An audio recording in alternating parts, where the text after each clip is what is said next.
View of what to expect in the program today. In the program, we're going to have introduction. I'm going to be introducing our speakers and who is present today.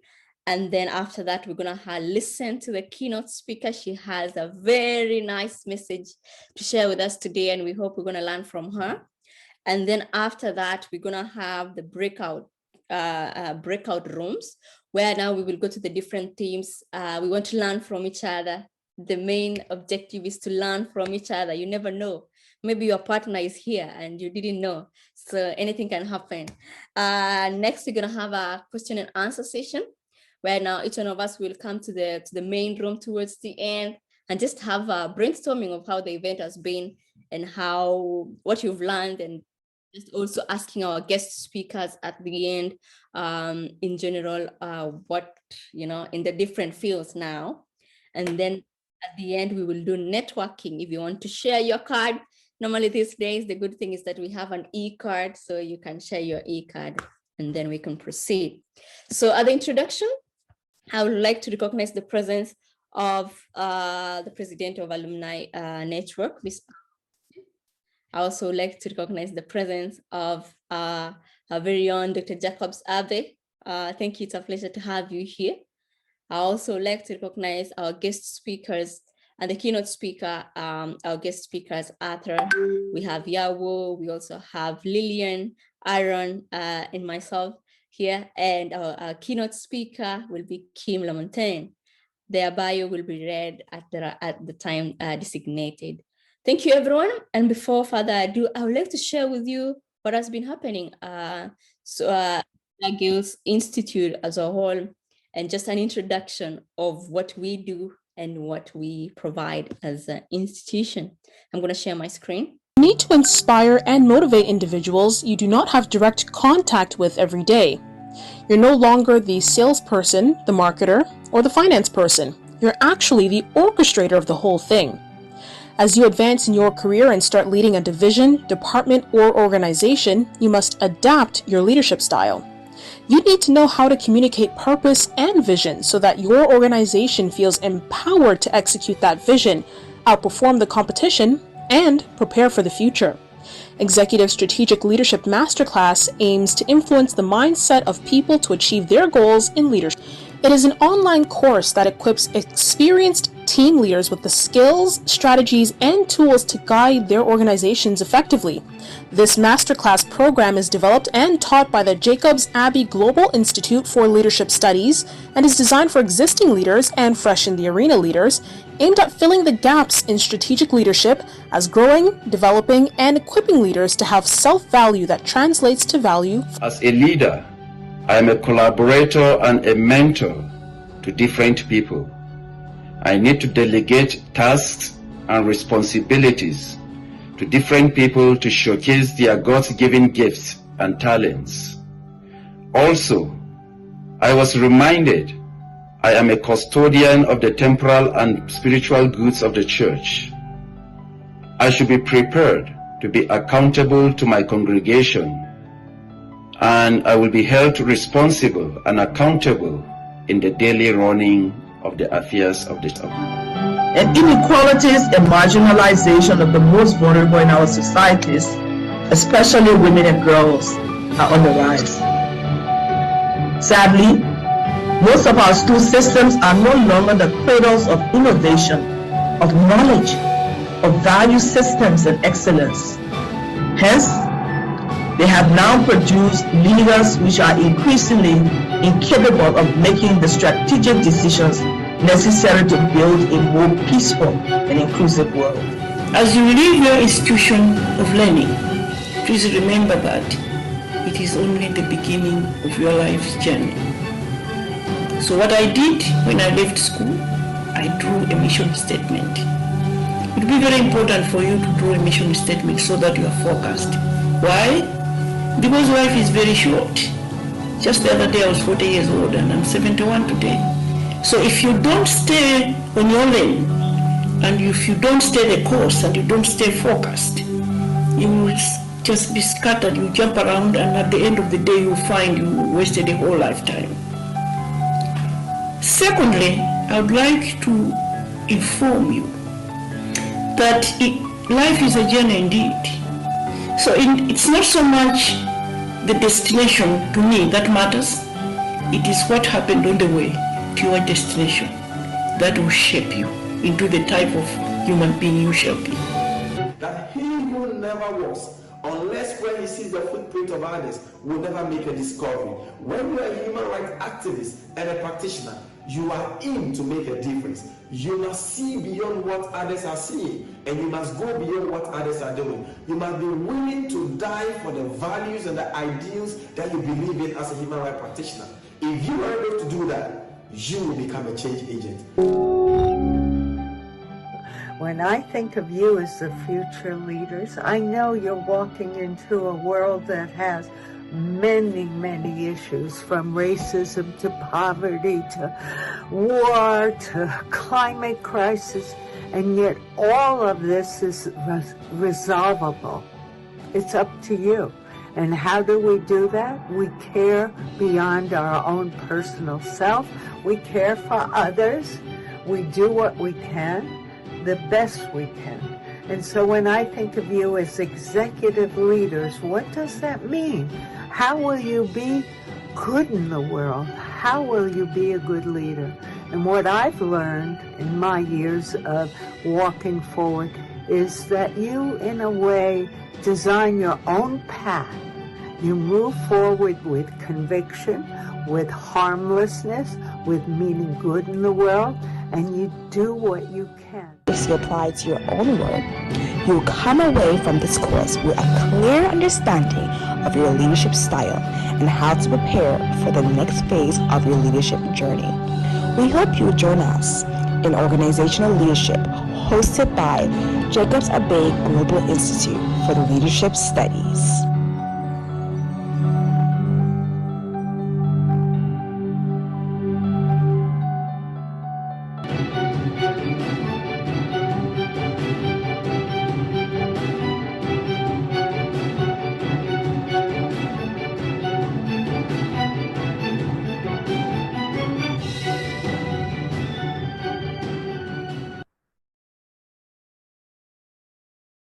Yes, thank you very much. Thank you for that. Yes, that's the introduction that we had with you. We hope that you have learned, and it's a pleasure to have you here today. Next in our program, we have the keynote speaker.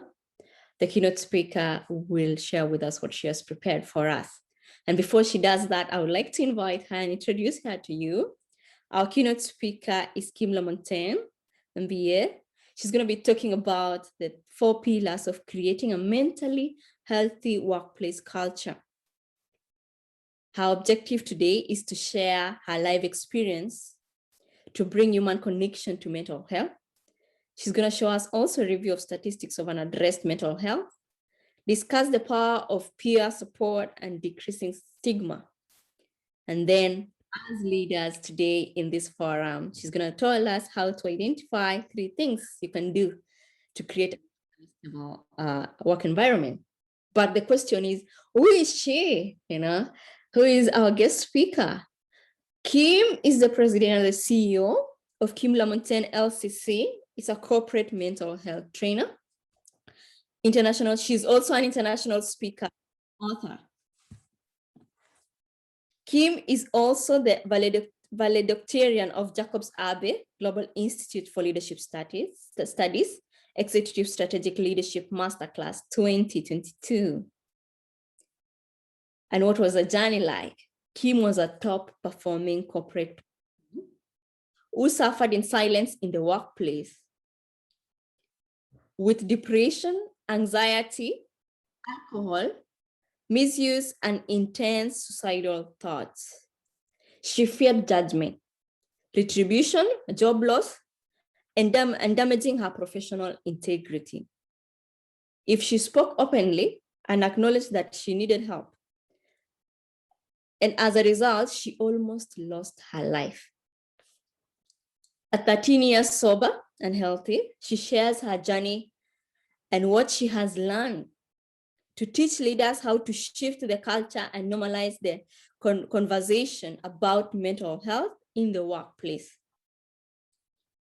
On 1st of April 2020, Kim stepped away from her corporate job and created a leadership training solution called the 4 Pillars of Creating and Sustaining a Mentally Healthy Workplace Culture.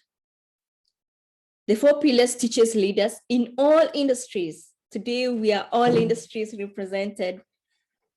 And she teaches how to recognize the impact of unaddressed mental health in the workplace, to decrease stigma, to shift to person-centered language, to create a peer support network, and build a culture of safety in the workplace that fosters open dialogue about mental health. And she says, a culture of safety is one where employees feel safe speaking openly about mental health without fear of judgment, retribution, or job loss. Our keynote speaker, Kim Lamontagne, she has the unique ability to teach through the lens of lived experience and the lens of the leader. She is a frequent keynote presenter and has joined forces with John Broderick, former Chief Justice of NH Supreme Court, to deliver quarterly virtual nursing grand rounds at Diamond Hitchcock Medical Center. I hope I pronounced everything right. She has worked with clients in healthcare, education, legal, corporate, construction, human resource, and nonprofit. Our keynote speaker, Kim Lamontagne, is also a member of the NH Lawyers Assistance Program and Strategic Planning Committee. She is the visionary author of the book, It's OK to Not Be OK. That's the title of the book. And she's also a contributing author in the book, The Strength of Our Anchors. Our keynote speaker, Kim Lamontagne, her mission is to share her lived experience and teach leaders how to create a culture in the workplace that empowers everyone to speak openly about mental health. The most powerful organizations make it possible for employees to remove the mask of fear and shame and speak openly about mental health. Mental health, lives depend on it. Please join me to welcome our keynote speaker, Kim Lamontagne. Welcome, Kim. Thank you so much. That was a long one. You asked. Welcome. Thank you. Thank you. It is an honor to be here and to join you all today and really bring this message to you all about the importance of addressing mental health in the workplace. And the way this keynote presentation is going to be set up is I'll be doing about 20 minutes worth of speaking and then opening it up for question and answers. And I will be really sharing my story very briefly, since I only have 20 minutes. I'll be sharing my story, what I learned, and then a little bit about the 4 pillars and what we can do as leaders to really help normalize the conversation about mental health. So Caroline, could you allow me to share my screen, please?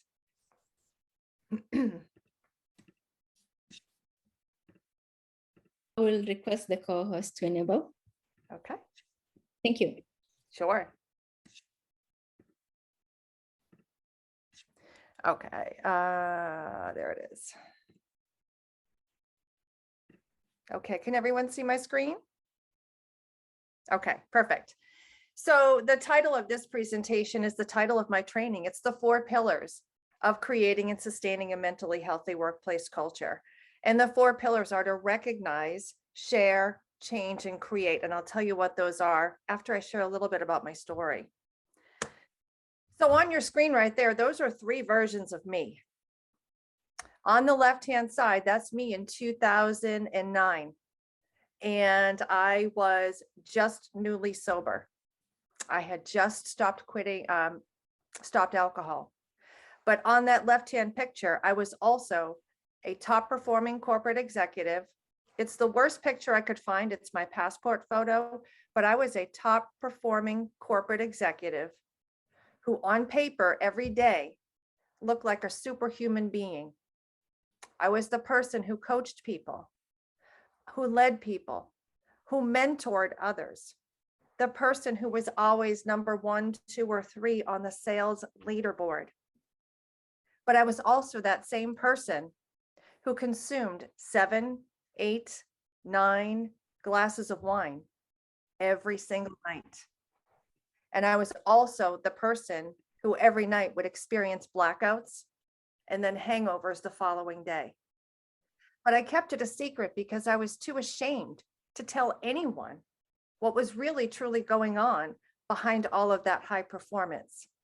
So I share my story to really allow individuals to see that to experience alcohol misuse, substance misuse, depression, or anxiety, it comes in all shapes and forms, and it does not discriminate. You can be at the top of your game and still be having a very difficult time.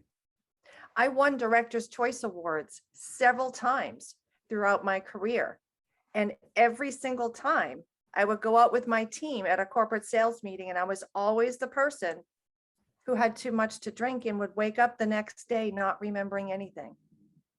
So on July 16th, 2009, I actually walked into my doctor's office and was able to get an appointment with a nurse practitioner who finally explained to me what was going on, that I was living with alcohol misuse, and that alcohol misuse was also triggering anxiety and severe depression. But what he did to me or with me that day was the most amazing thing.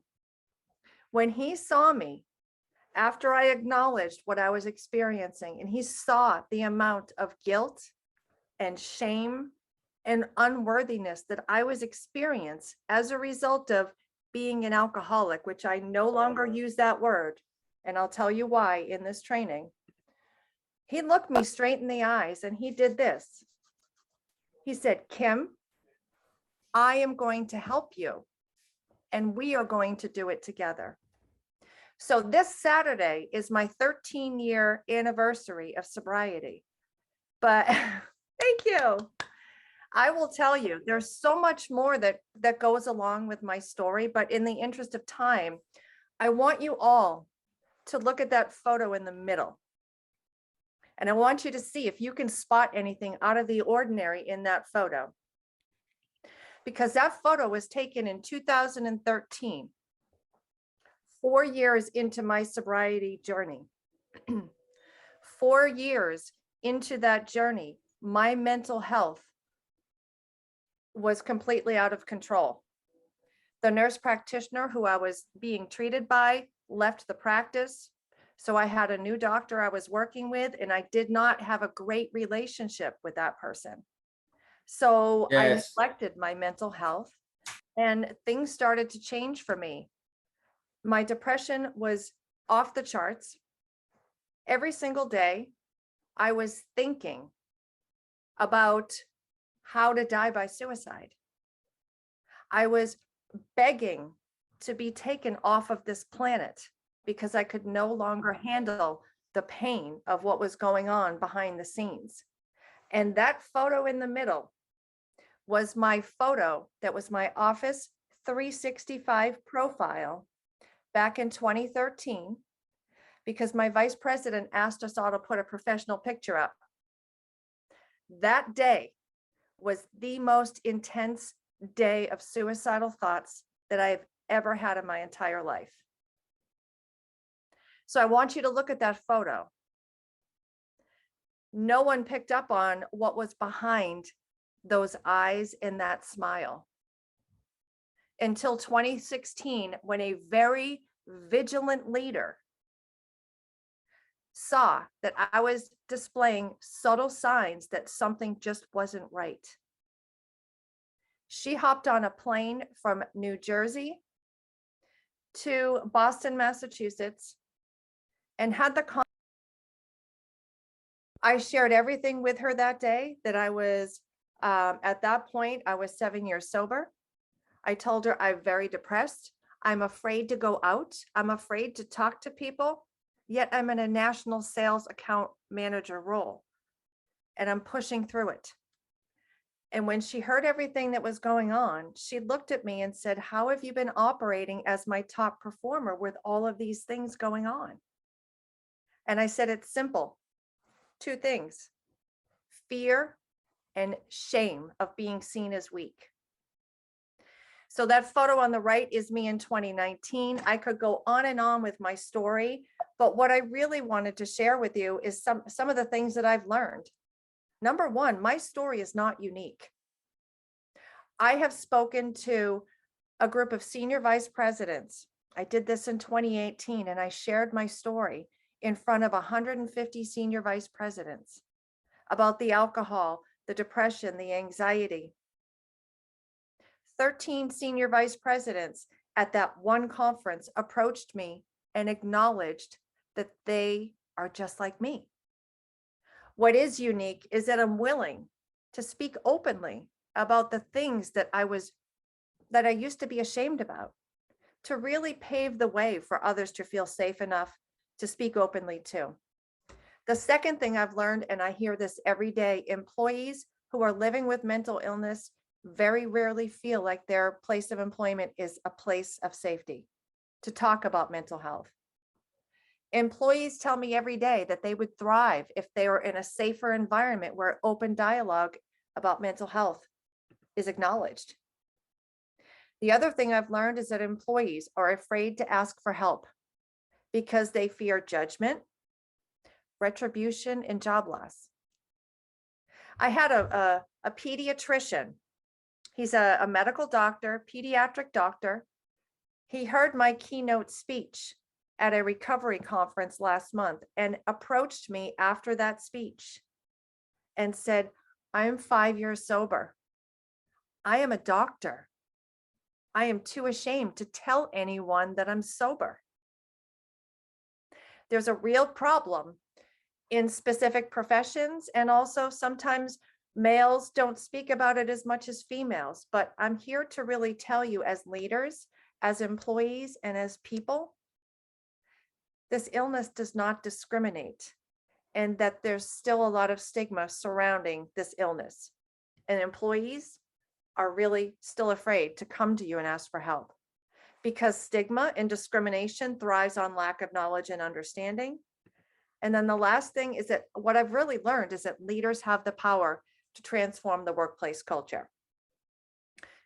So why is it that we need to address mental health in the workplace? So the first pillar is to recognize the cost. What does it look like? So recognizing the impact of unaddressed mental health and substance use in the workplace. The second pillar is sharing that lived experience to bring that human connection to mental health.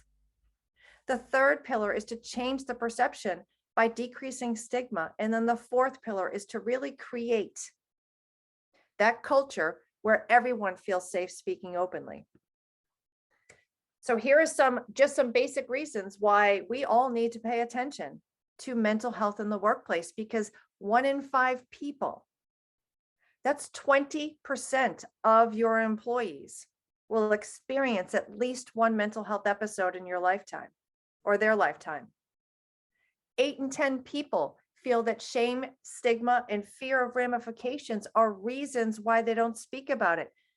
You have 20% of your workforce who could be experiencing a problem.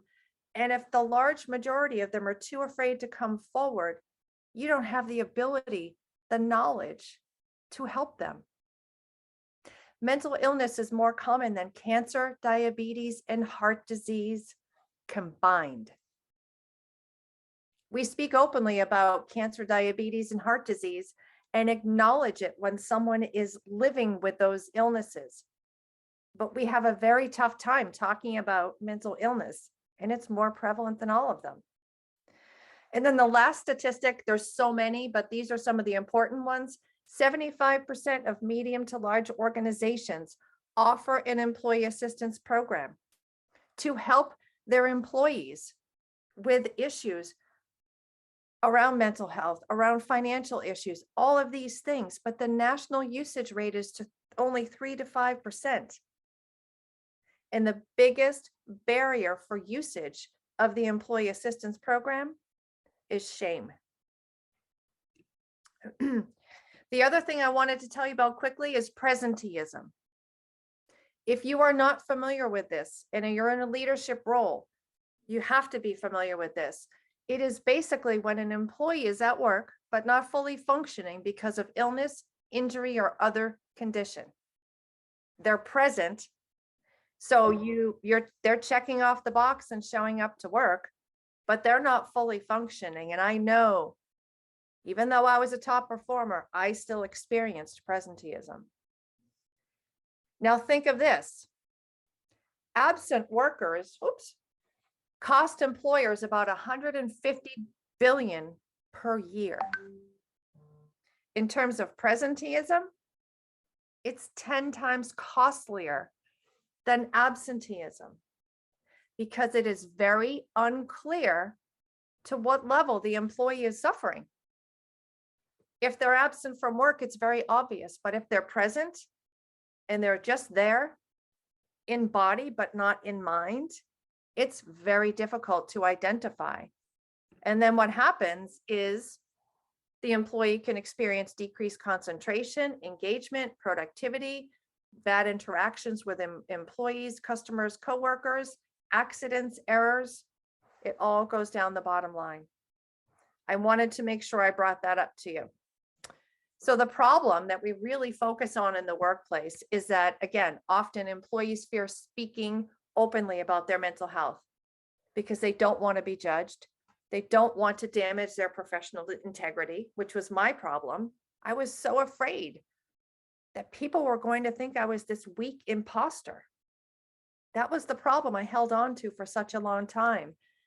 And the solution is really training and more so empowering leaders to create that culture where everyone feels safe speaking openly.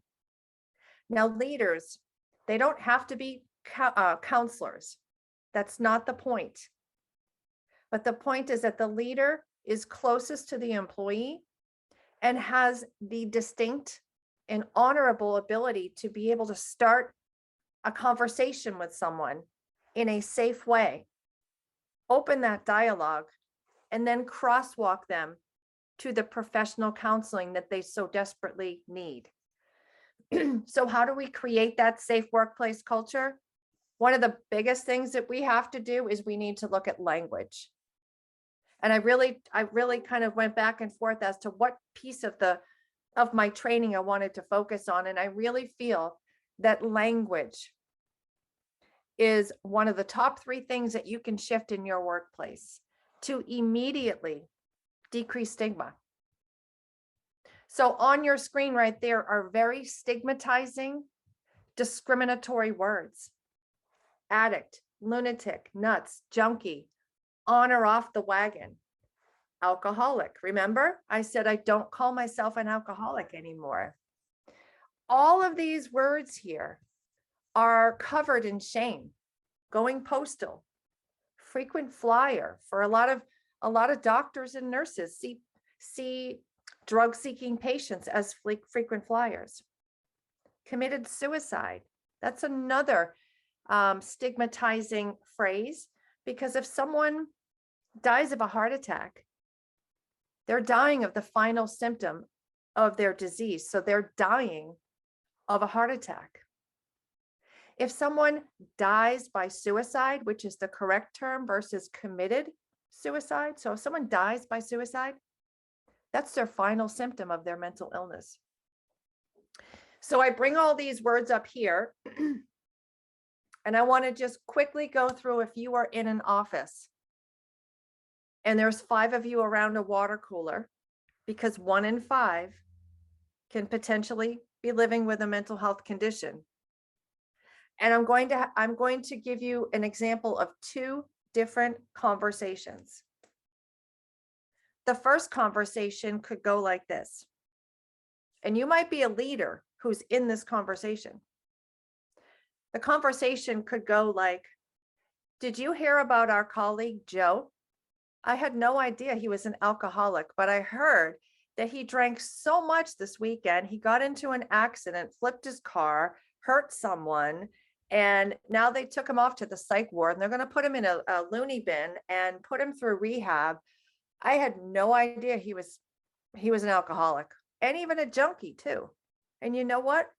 When he comes back to work, I'm not associating with him because he's just a loser.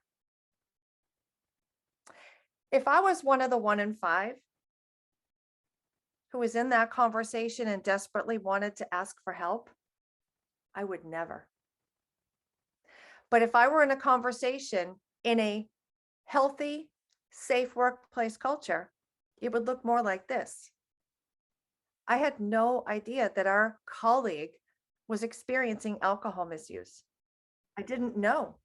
I was not aware that maybe behind the scenes he was struggling with things. And you know what? I feel terrible that things unfolded the way they did this past weekend, but I'm kind of happy and I'm very proud that he's actually now in a treatment center and getting the treatment and the help that he needs so he can address his illness. Because he's not his illness. He is living with alcohol misuse. He's not an alcoholic. He's someone who's living with alcohol misuse. And when he returns to work, I am going to make sure that he knows that he's included, that he is worthy, that he matters, and that I'm going to help him if he needs help as he reintegrates into the workplace. That might have a whole different outcome. And that second scenario is what I wanted to teach you today, which is something called person-centered language. So if you notice in the middle here, the person is in the middle of any type of description when you're talking about someone who's living with an illness. So instead of someone who is depressed or a schizophrenic or a bipolar, it is a person living with a mental health condition. It is not an addict or a junkie. It is a person living with substance misuse. It's not an alcoholic.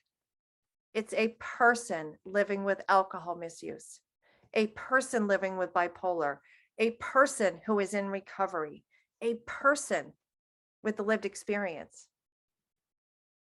That's one of the top things I could tell you as a leader to start immediately shifting the culture within your workplace is to remove stigmatizing words, replace it with person-centered language, and train your leadership team on why and how to do that. You will notice that there is a huge shift in the way people are seen, because when people feel that they are seen as a person versus their illness, which is covered with stigmatizing language, they feel safe, seen, heard, and understood. So what can we do as leaders in our organization to create a mentally healthy and safe workplace culture? Number one, as leaders, we must commit to having mental health as a top priority. It is no longer a nice to have, it is mandatory. And I will tell you that the youth right now, the younger generation, the generation that's coming up right now, they are demanding mentally healthy workplace cultures. And they will move, if they don't feel that organizations are investing in their mental health. So then we must also commit to leadership training on mental health, stigma, and inclusive language. Empower your leaders to be able to open the dialogue without being a counselor. We then need to create a top-down leadership communication plan. That message of the commitment to mental health has to come from the top. And then it needs to go down through all levels of management. The next thing you can do is focus on creating a peer support network. People who have that lived experience, bring them together.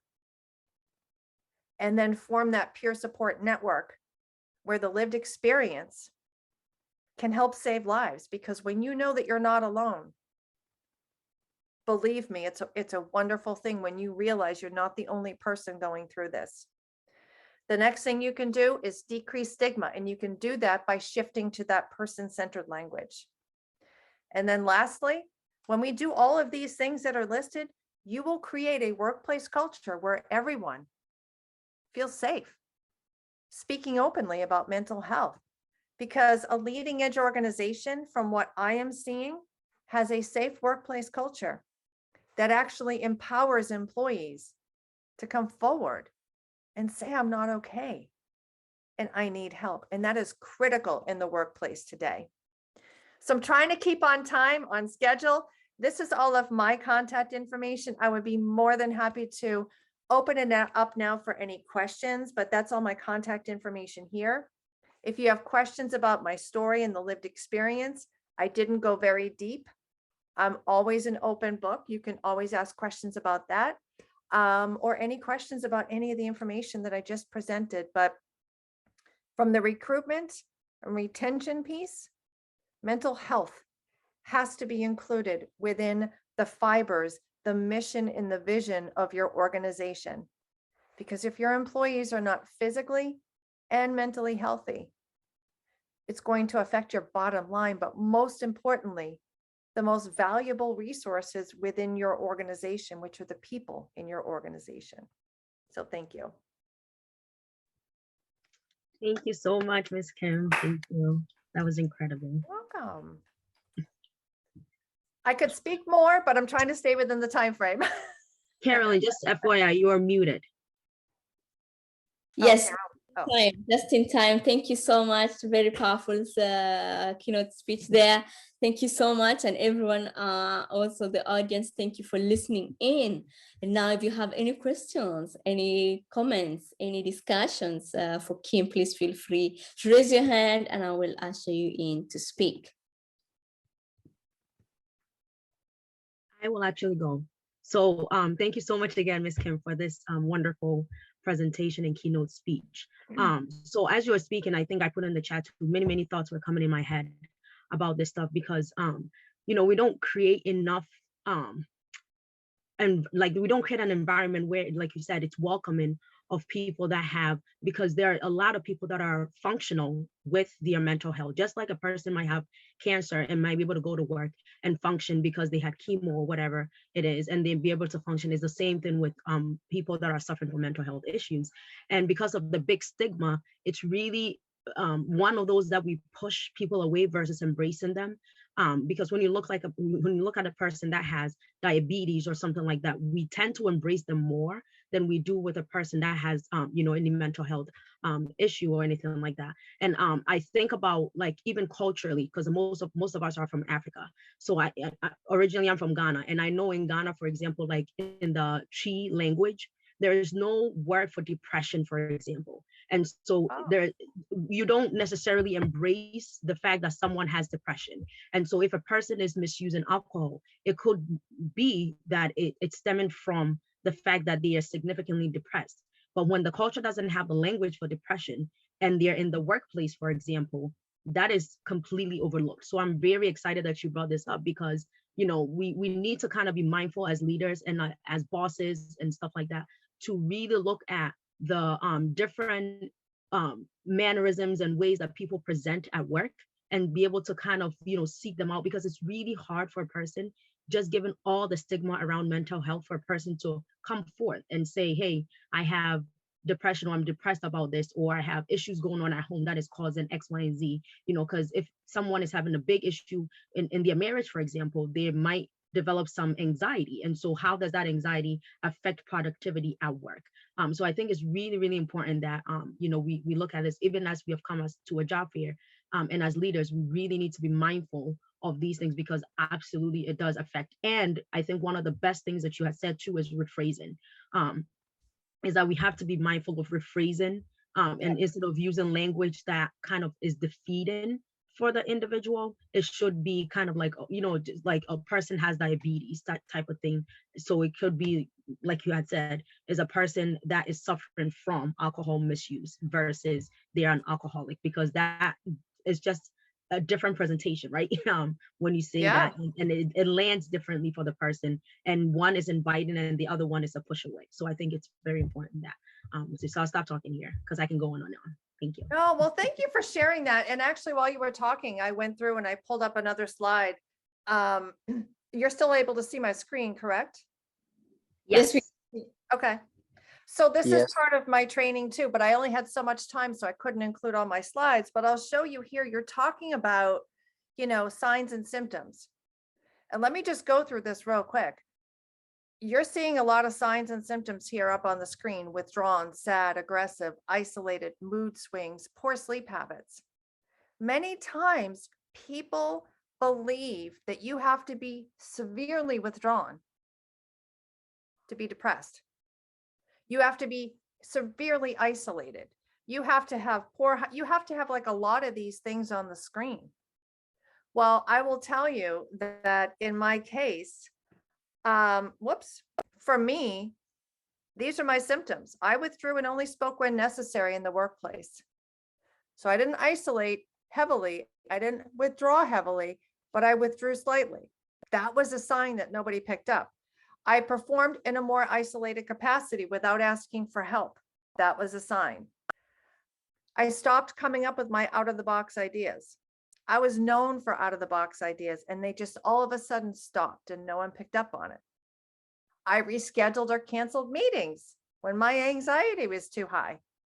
Doesn't mean that when someone cancels a meeting that it's a sign, but I'm telling you that there's so many things that were just so many signs that literally, I will tell you from the lived experience, I lived inside of a body that was like a super performer, and I was literally crying on the inside out, screaming, hoping that someone would just see the signs, because I was too afraid to say anything. So, this one right here, increase productivity. Never overlook your high performers.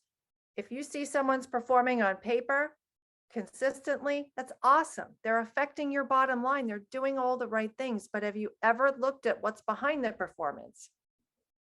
Could be all performance, but there could be an issue. So, these are a lot of things to look out for. But again, you don't have to start raising the flags when it is an extreme withdrawal or extreme weight loss or extreme decreased productivity. Just keep the dialogue open so that even if you notice a subtle sign, it's okay to say, hey, I've noticed X, Y, and Z things. Is everything okay? So I just wanted to share that. And I see Dominic has his hand up. Yes, Dominic, please go ahead. Thank you. Yeah. Hello, good afternoon. Can you hear me? Yes. All right, thank you, Kim. That was a very touching and inspiring presentation. I want to just ask my question with your last statement, which makes it clear that people express mental health in different ways. Yes. And so the major problem that I am facing, have there been instances where as a leader or as a friend, you notice that a friend of yours is probably going through mental health issues, but you feel that the person does not acknowledge it or doesn't want to acknowledge that this is an issue? And when that happens, how can you, because in the first place, acknowledging your problem is one of the key methods to helping to solve it or looking for help towards it, like in your case. So if the person is finding it difficult or does not acknowledge that situation, how can you get the person to get closer to the issue and to be able to open up to the mental health issue so that you can all work towards helping the person overcome those anxieties or those issues? Thank you very much. Sure. I think that's a really great question. And it really all comes down to, I knew that I had a problem with alcohol when I was 17 years old. But it wasn't until, I was 38 years old that I finally acknowledged that I couldn't do it anymore. And it was because I got so drunk one night at a 4th of July party, and I came within inches of falling into a fire pit in my driveway.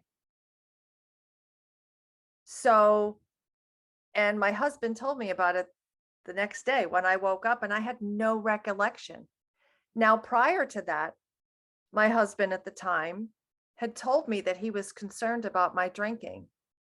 And when he acknowledged it to me at that point, I wasn't ready. I was not ready to say I had a problem. I was not ready to give up my crutch. So what I would recommend to you as a leader is that always know that you can bring an employee to services, but you cannot make them fully engage or acknowledge until they're ready to do so. So as leaders, it's creating a safe environment, having an open and honest conversation with that employee, that you are here as their leader. You have no judgment. You're recognizing that there could be some struggles going on, and that you want that employee and every employee to know that they can come to you without any fear. They're not going to get in trouble. Actually, they're going to be congratulated or applauded or celebrated because they're strong enough to come forward and acknowledge what's going on. Once they acknowledge it, you can be there to support them and remind them of every professional service or support system that your company has in place, and crosswalk them to those services. But it's fully up to the employee to really make that decision. So it goes back to be a safe person, judgment-free, see them as a person first, see any symptoms that they're displaying as symptoms of the illness and not who that person is. Separate the person from the illness and encourage them. And if you yourself are a leader and you've experienced these challenges, I encourage you to share your experience and what you did to help yourself and what your outcome was. But it goes down to people need to feel safe enough to talk about it, acknowledge it. And it's scary to step into treatment. Sometimes they just need to know that they're not going to get in trouble if they take that first step. Yes, thank you very much, Kim, for that. I know we see Levine. Levine, please go ahead so that after that, we will proceed to the next session, the breakout rooms. Yes, Levine, please give your question or your comment. Please go ahead. Thank you, Caroline, for the opportunity. Just confirm that you can hear me. Yes. Thanks once again to the entire Jacobs fraternity for preparing this, and Kim, as always, being enthusiastic about your experiences.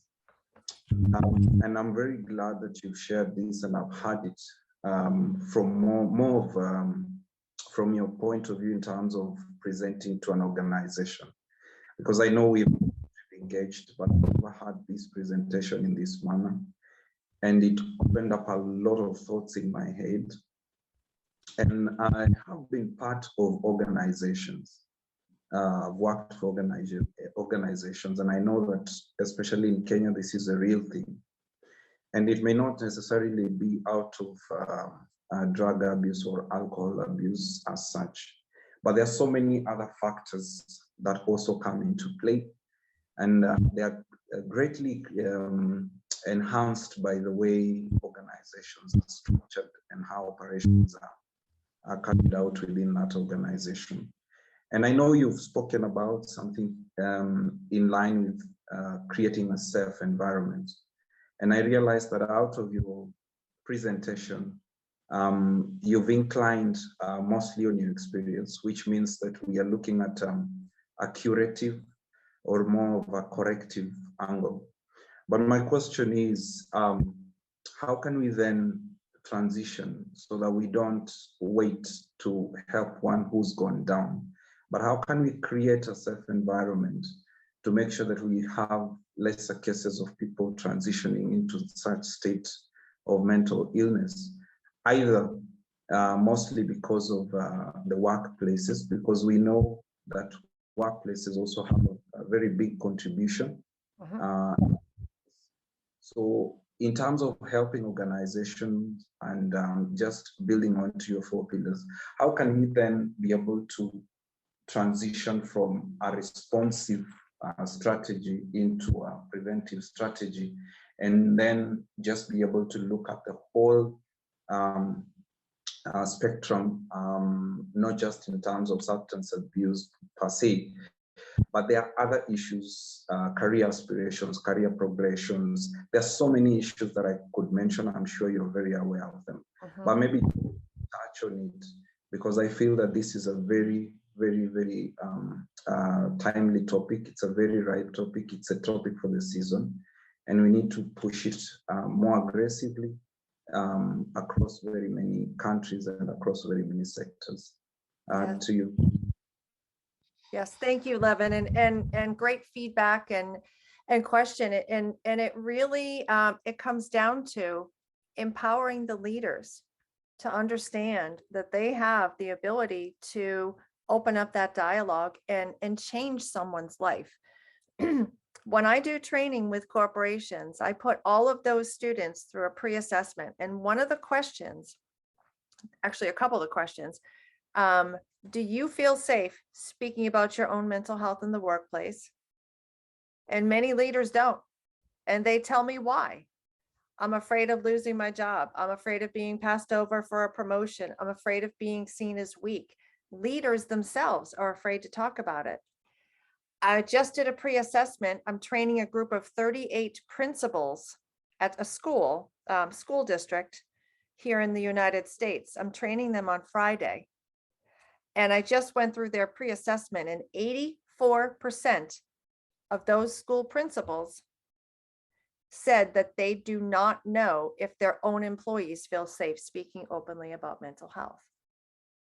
So what it really comes down to is really training the leaders to not be afraid of the conversation because you're not a counselor, but to embrace that conversation and learn all the skills and the tools and the characteristics and the leadership styles that really all come together to foster that safe workplace culture.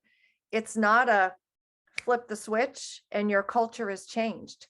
It is a process, but it goes deep into the very core of the organization. And it really should be on the vision and the mission statement within an organization of the fact that they are committing to building that mentally healthy workplace culture.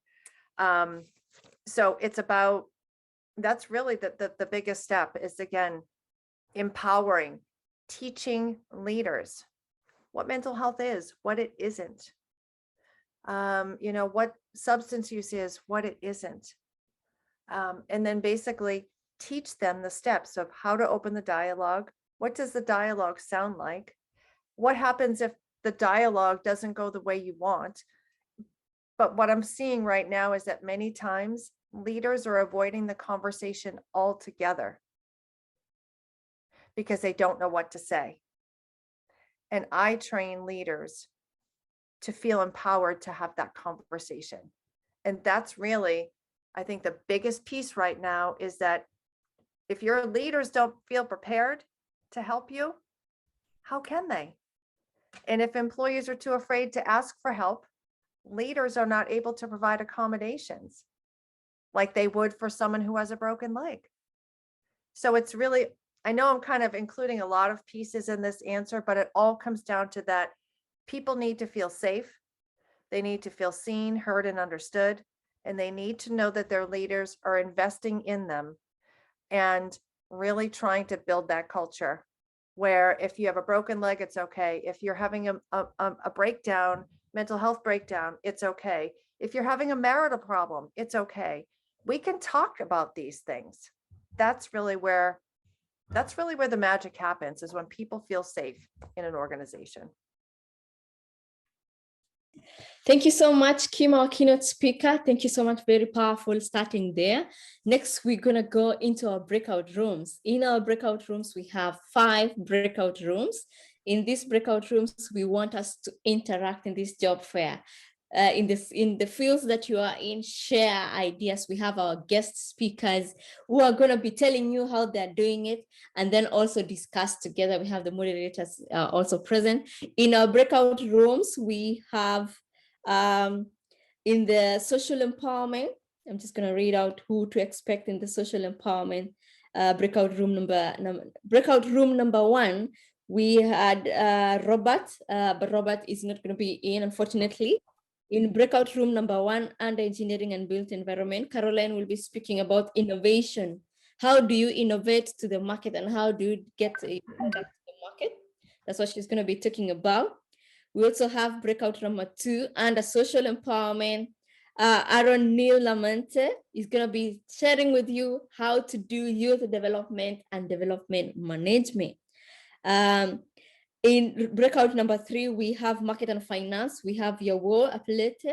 He's a financial market analyst, a forex and a trader. So if you want to know about money matters, please join breakout number 3. And breakout number 4, very important. We're doing agriculture and environment. Our very own Arthur Becker speaking about climate change and environment, a very hot topic there, which affects each and everything that we do as well.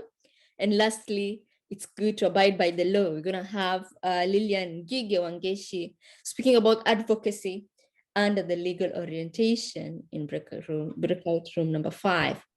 So I would request us to go into the rooms. We will meet after 20 minutes of discussion. We hope that we will learn. And now I'm going to break out. Please go to the room that you would want to. We will see you on the other side. Yeah, let's meet after 20 minutes on the main room.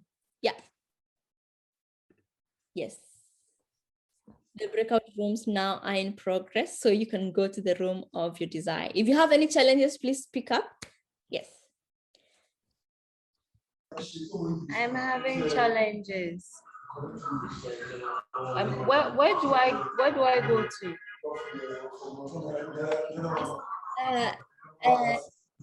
You go to just a minute. Just a minute.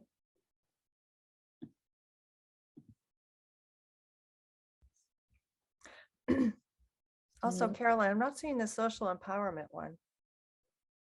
Okay. We have 5 breakout rooms. The social empowerment room. Youth development, social empowerment. Yeah. Okay.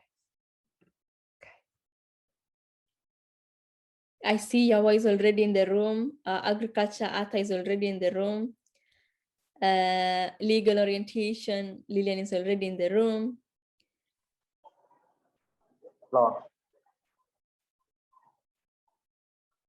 Hello. Hello. Yes, Ambassador George. Yeah, number 5 is what? Sorry. Number 5.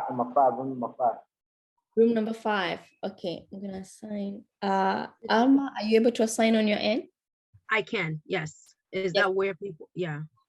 So, Ambassador George, you want to go into the legal orientation? Is that what you're saying? Yeah. Okay. Yes, Okay. Caroline, I need also to go to legal orientation. All right, I will do so. Okay. I'm as well having a challenge joining. Please, I can't be able to see them. They're not visible on my side. I can't see the room either. Hello, Amma. Yes. Yeah, this is Dominic. Uh-huh. Can you assign me to social empowerment? The youth development and social empowerment? Yes. Yes, please.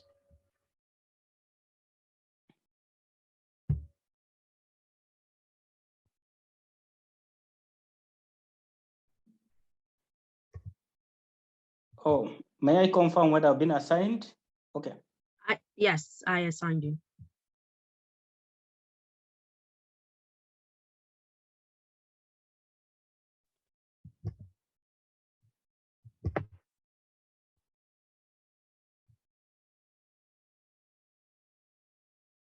Margaret, please go ahead. Okay, thank you. Please, can I be assigned to room number 2? That's youth development. Yes, done. Thank you. If folks can tell me, it's easier to assign if you are still having problems. So you can please unmute yourself and let me know, and I will assign you. Please assign me to market and finance. I seem not to be able to do that. Okay, marketing and finance, done. Please, I can't find the room. I don't know if I'm supposed to be seeing it on my screen. I don't know why I'm okay. So there are 5 rooms. We have the engineering, the youth development, financial, market analysis, agriculture, and legal orientation. So where do you want to be assigned, please? Environment, agriculture and environment, please. Got it. Doing so now. Thank you. Thank you. Okay. Greetings, Amma. Yes. I would like to be added to the agriculture group. Okay. Done. Thank you. No, you're welcome. Hello. Hello, house. Can you hear me? Hello, can Yes, you hear me? you're breaking up, but yes, please, I can can you hear you assign now, me to please. the development room? Development group. The youth development? Okay, I got you right now. Yes. All right. Go ahead, Carolyn. So am I there now? Hi.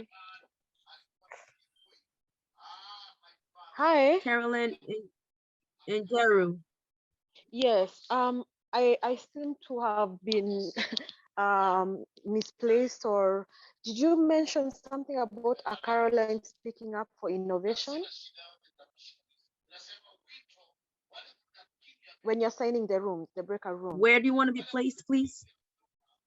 Give me the one for okay. Where do you want to be placed? I heard Caroline talking about innovation. There's something to do with innovation. The engineering, yes. Okay. Engineering and innovation. What was the full statement?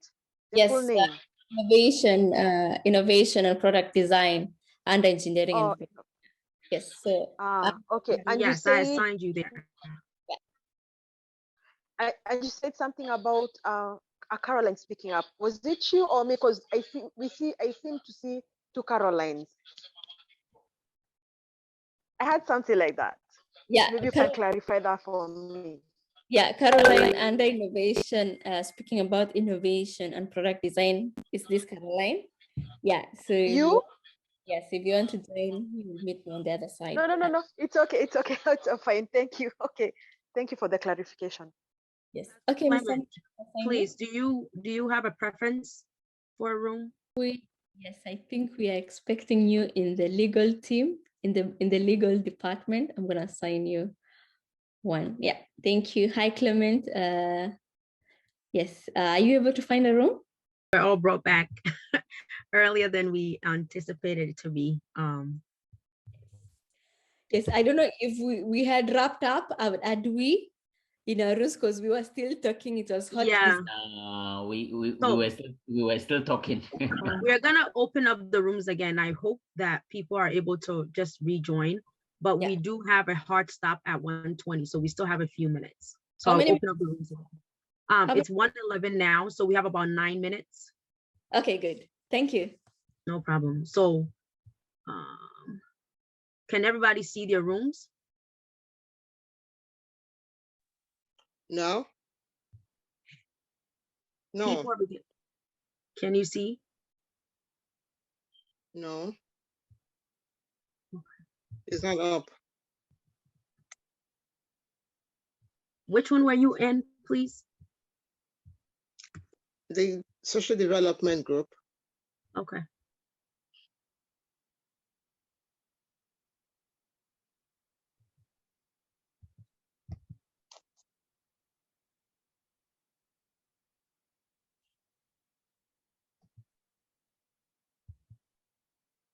So that's where you're placed, but I'm not sure why you're not. I think you have to join on your end, please. So you gotta look for the breakout room dots where it says breakout rooms and then click on it, because I can't do it now since I already assigned you to the room. So on your screen, you have to look for the breakout rooms, and it should be like 4. Okay.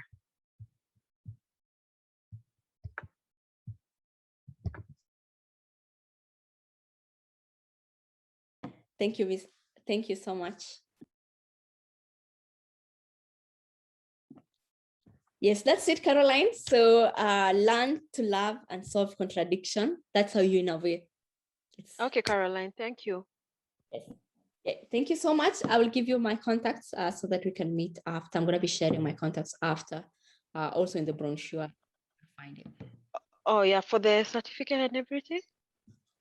Yes, we will discuss that later in detail. Thank you. Ah, okay, fine. Thank you. You'll share it via chat, or how am I getting your contact? Sorry, we will share in the networking. We have a networking right now happening according to the program. So we're going to be sharing the details. Thank you. Ah, perfect. Thank you. Yes, Ms. Amma, you can continue. All right. Thank you everyone so much. I hope you enjoyed your breakout sessions. I know I went around, bounced around, and it seemed like there was a really good conversations going on in each one of. I mainly remained in the youth empowerment one, and I can tell that it was excellent, and stuff like that. So I don't know if anybody wants to kind of share highlights of what they kind of picked out from what they learned in their breakout rooms. But if not, we can turn it into like a network sharing of contacts and stuff like that. So Vincent, I see you have your hand up. You can go ahead, please. Okay, thank you so much, President Amma.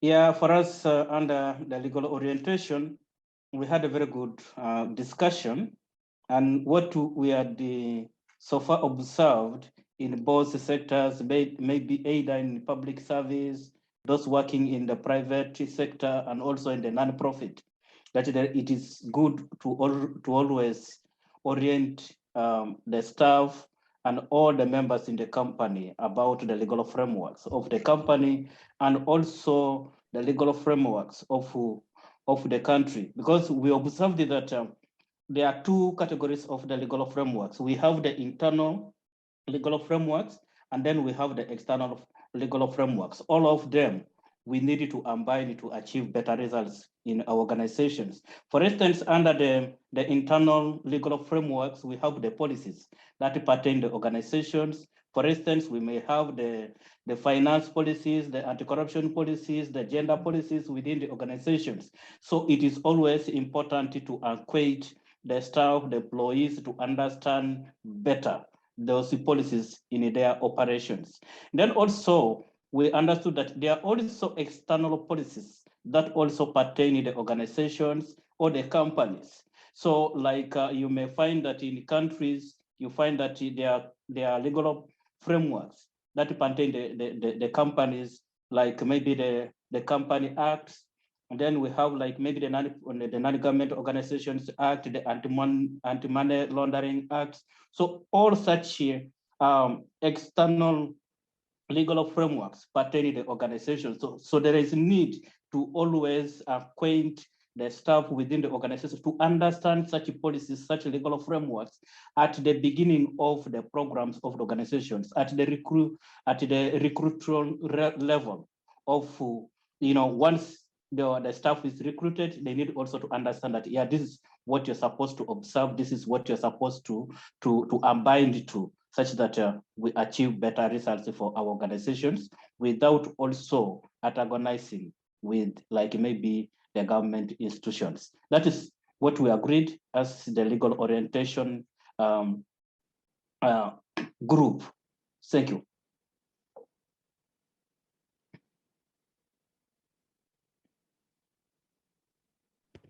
Yes, thank you so much, Vincent. Thank you so much for your feedback from the legal team. And you were with the team with Lilian and Gige. Thank you so much. Nice to hear from you. We also have Eslorad Danki. Yes, please go ahead. Hello, the name is Denchi.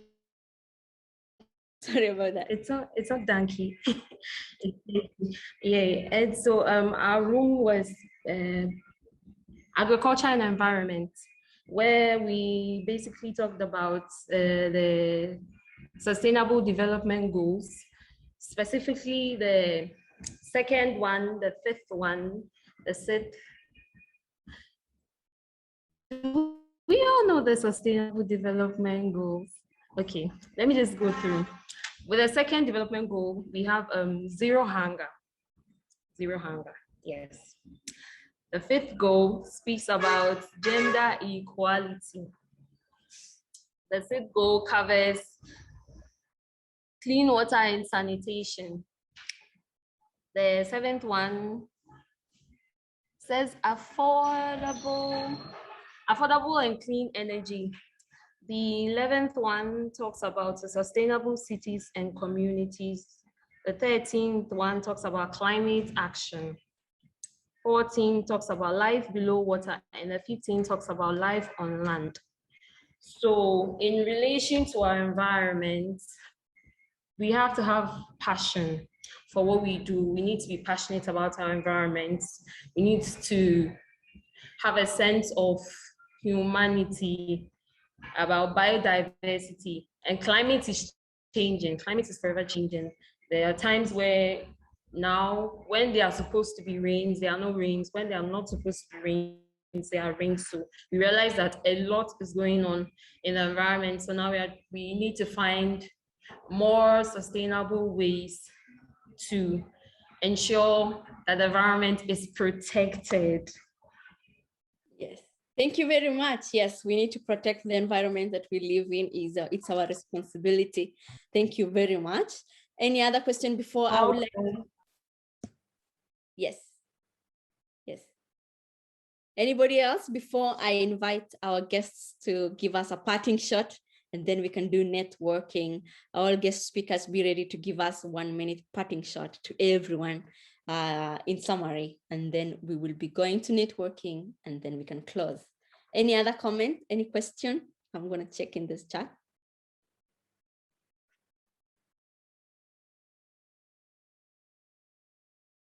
Any other comment or question from the audience? If none, I would like to request the following guest speakers to give us a parting shot.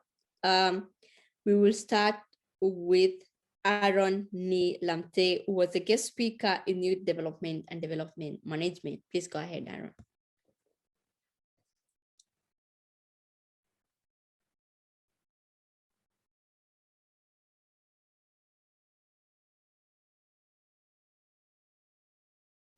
Hello, can you hear me?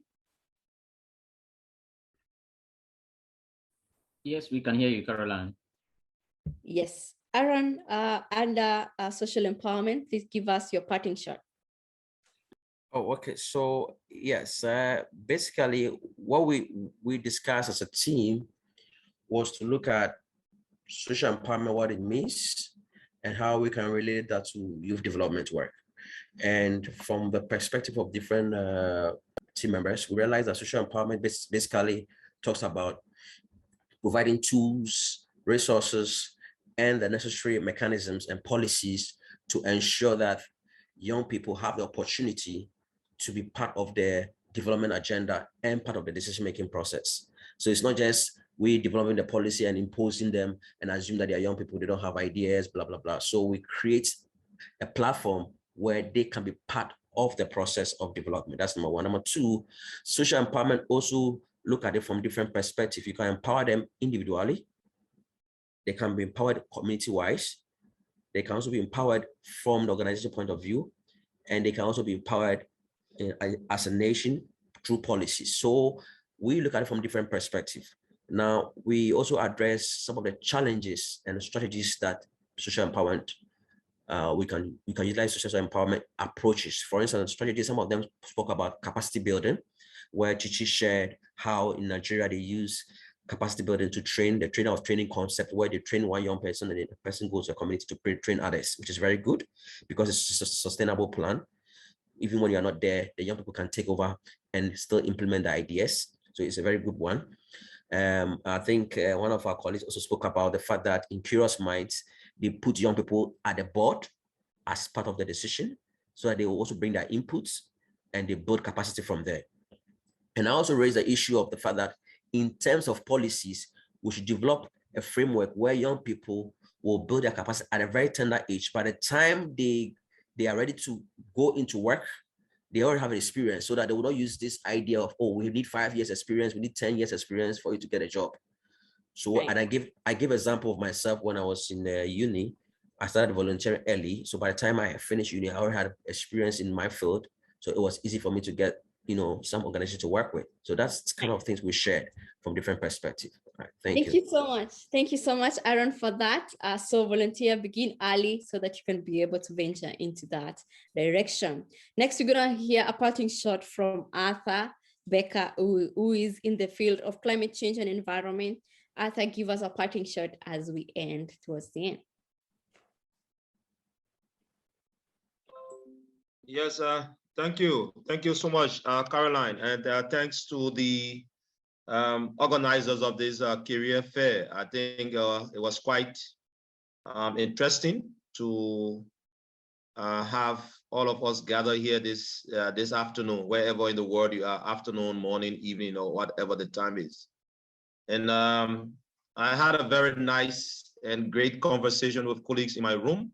I basically started by sharing with them how I got involved into issues related to climate change and the environment, and how passionate the field is, especially if you have a dire need and passion for the protection of nature and also that of biodiversity. I also dived them through the Rio Summit of 1992, where the world started to look at issues related to the environment and that of development, and the pressing issues around the environment and what actions that the world needed to take, which has also now culminated into the issues that border on the UN Sustainable Development Goals. And quite interestingly, a lot of those goals primarily focus on the issues related to the environment, climate change, and the health and nature of mankind. We also look at how the new dynamics of the environment before studying climate change and environment was something people did not go for, but there are new windows of opportunity. There are now green jobs. People can now begin to develop innovative solutions. People can now begin to look at ways through which they can transform waste to treasure, where they can begin now to develop innovative options for energy efficient cook stoves, as an example. So these are some of the conversations we had in our room. It was quite interesting. We were 3 in our room. One of our members shared that he had initially drifted out of farming because he got frustrated as a result of how the cropping season was not favorable for him. But because of the kind of experiences we had shared in this room, he now has a second thought to go back to farming. Amazing. So basically, we look forward to having these kinds of exchanges, and you can quite be rest assured that we'll always be available to share our experiences whenever we are called upon. Thank you so much. Thank you so much, Arthur. Thank you so much for that knowledge. We are happy that somebody has been impacted and now they're ready to continue with the work they started. It's amazing. It's a blessing to hear that.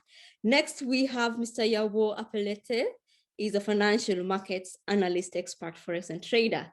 Yawo, please tell us about money. Money is a sensitive matter. We want to know what's up and how we handle money.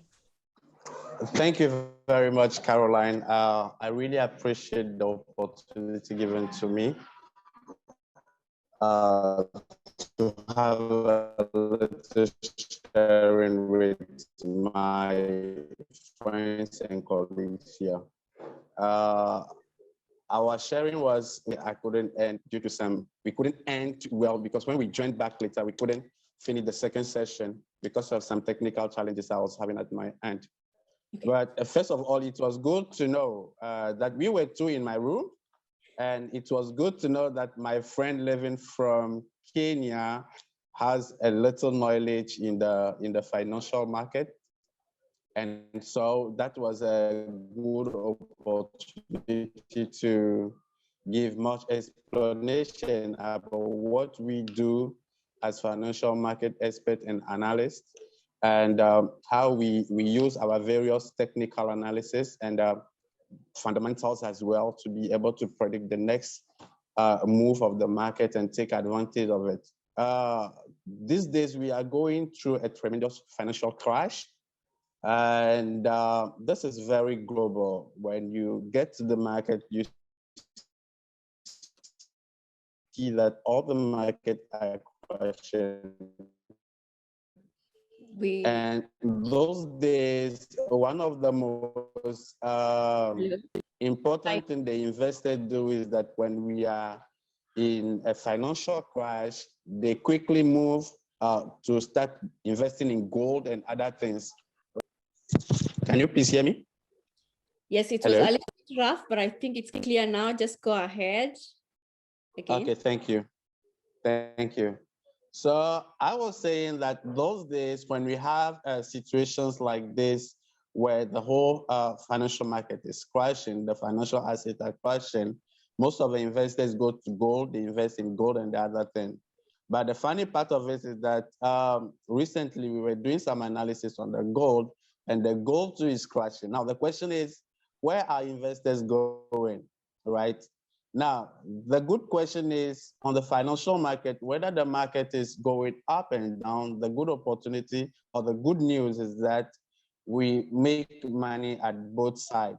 So all comes down to the trader or the financial analyst to have his whole strategy, right?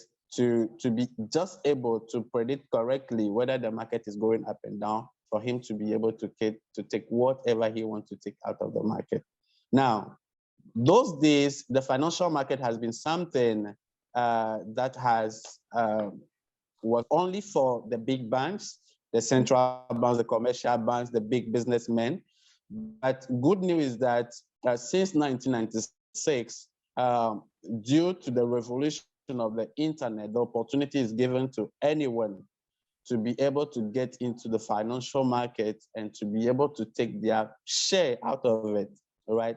But it also comes down to have the right skill, right? To have the right skill and to have the right understanding, the right psychology of trading and investing to be able to also control your emotions in the market when you see the volatility.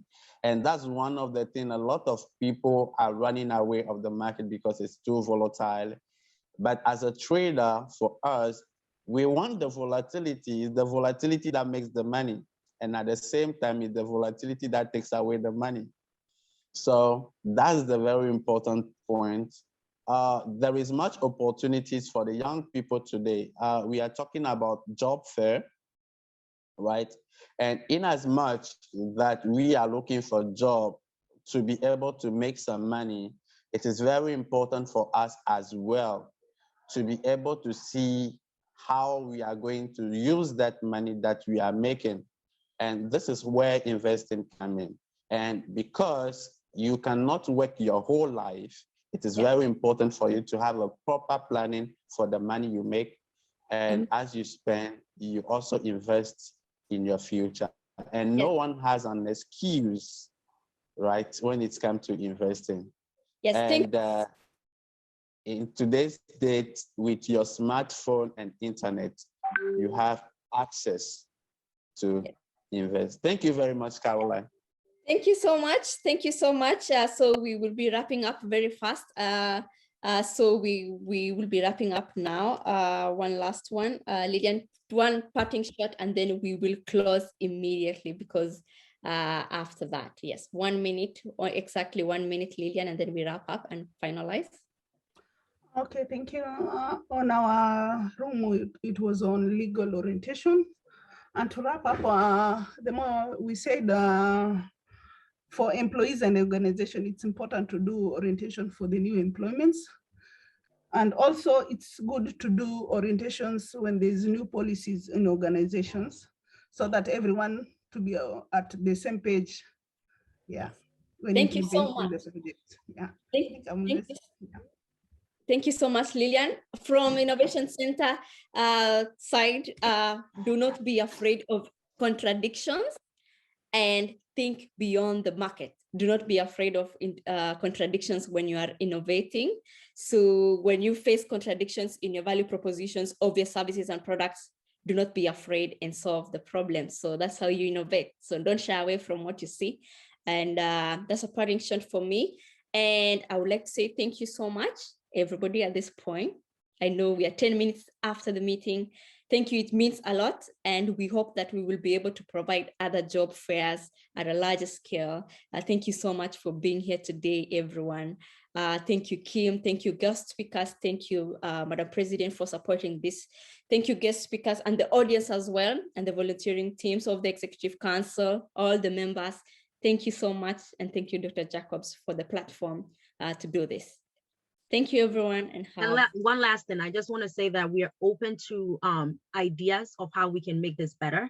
And so if there's anything that you think would enhance this, because we want to do this more and more, especially if there are openings in the organization that we can get people to link up with you and everything like that. So please, we are open to ideas. You can always reach myself or Carolyn, and we'll be more than happy to look over it and develop things around this, because this job fair first off came out of our meeting and a suggestion from one of us. And so, we are open to the ideas that you guys share. So again, like Carolyn said, thank you guys so much for dedicating your time to be here with us. And thank you all for sharing such great knowledge.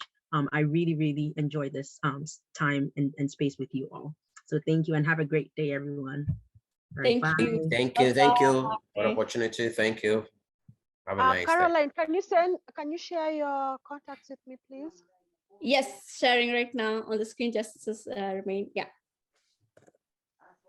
Also, when Dr. Abbey, I'm sure is going to post the link for this and the recording, we can also always respond and put our contact information on there as well, so that all alumni can see in case anybody wants any collaboration with any of us. Yeah. That would be great. That would be great. All right. Thank you, Amma. No problem.